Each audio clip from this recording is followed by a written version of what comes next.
Super India news TV में आपका स्वागत है। मैं हूं राजेश आर्य। आइए देखते हैं आज का विशेष समाचार। नफरत का बाजार खोलने वाले। राजनीति एक सशक्त विकल्प उन्हीं के लिए है जो जन सेवा का सार तत्व समझ चुके हों।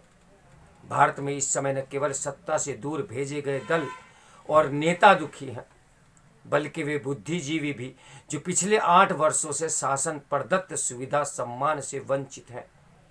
किसी को केवल नफरत ही हर तरफ दिखाई देती है तो किसी को देश में रहने में डर लगता है।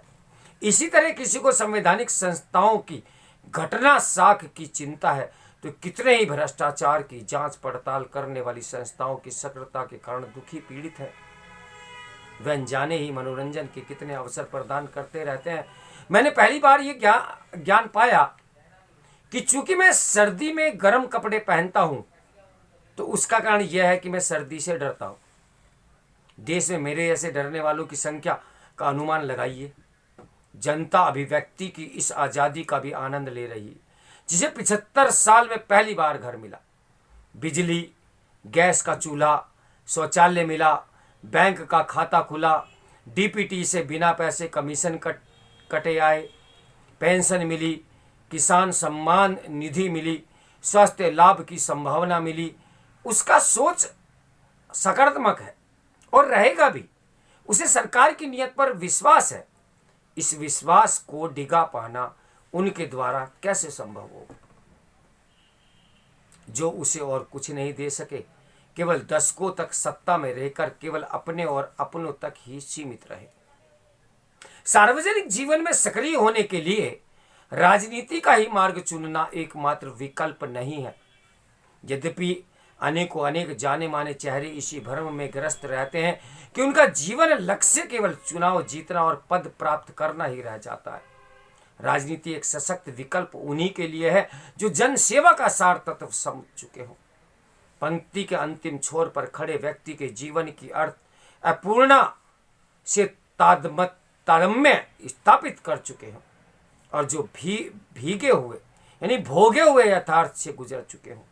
जनता ने लाल बहादुर शास्त्री के समय यह अनुभव किया था कि उनके एक अनुरोध पर लोगों ने सप्ताह में एक बार भोजन बंद कर दिया था। यदि पूर्वाग्रह से दूर रहकर देखा जाए तो नरेंद्र मोदी ने जब गैस सब्सिडी छोड़ने का अनुरोध किया तो करोड़ों लोगों ने वैसा ही किया। ऐसा तभी होता है जब अनुरोध करने और उसे स्वीकार करने वाले के मध्य स्नेह का बंधन हो। इस बंधन को समझने के लिए देश को जानना आवश्यक है।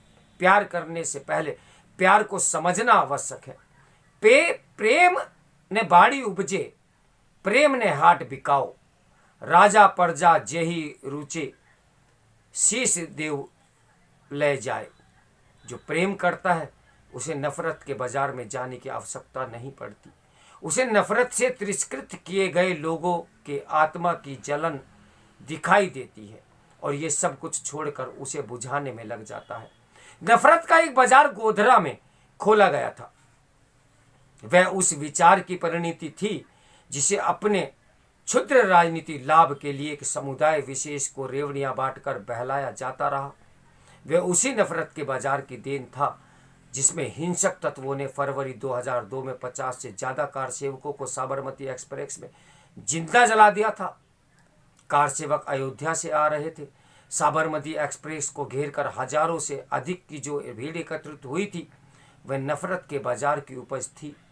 लोग अंदर जलते रहे, भीड़ देखती रही। आज अनेक अपराधों की प्रतिक्रिया कहकर उसे यही सही ठहराने वाले कैसे भूल गए कि गोधरा कांड की भी प्रतिक्रिया होनी ही थी।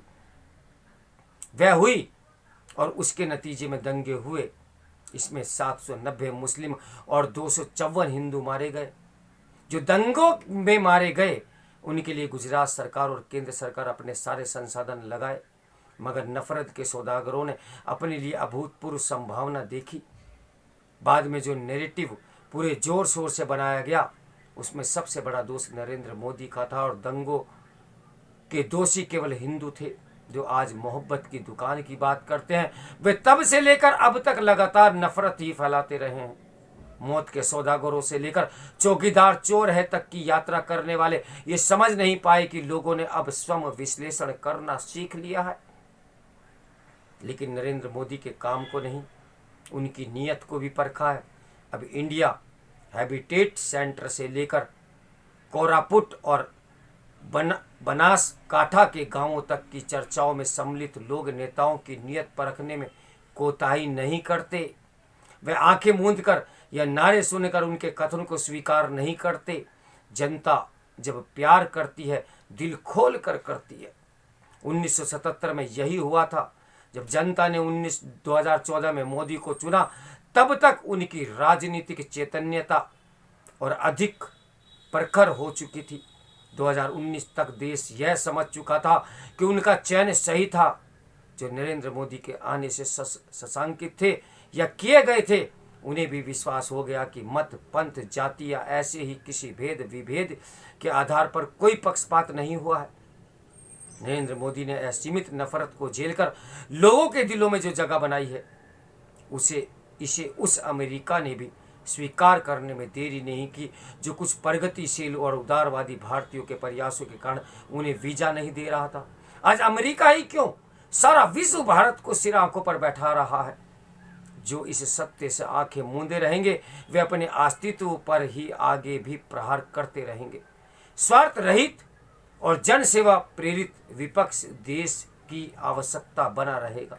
इसे वे ही पूरा कर सकेंगे जो अपने अंदर झांक कर अंतर्मन की यात्रा पर अग्रसर होने की क्षमता विकसित कर सकेंगे।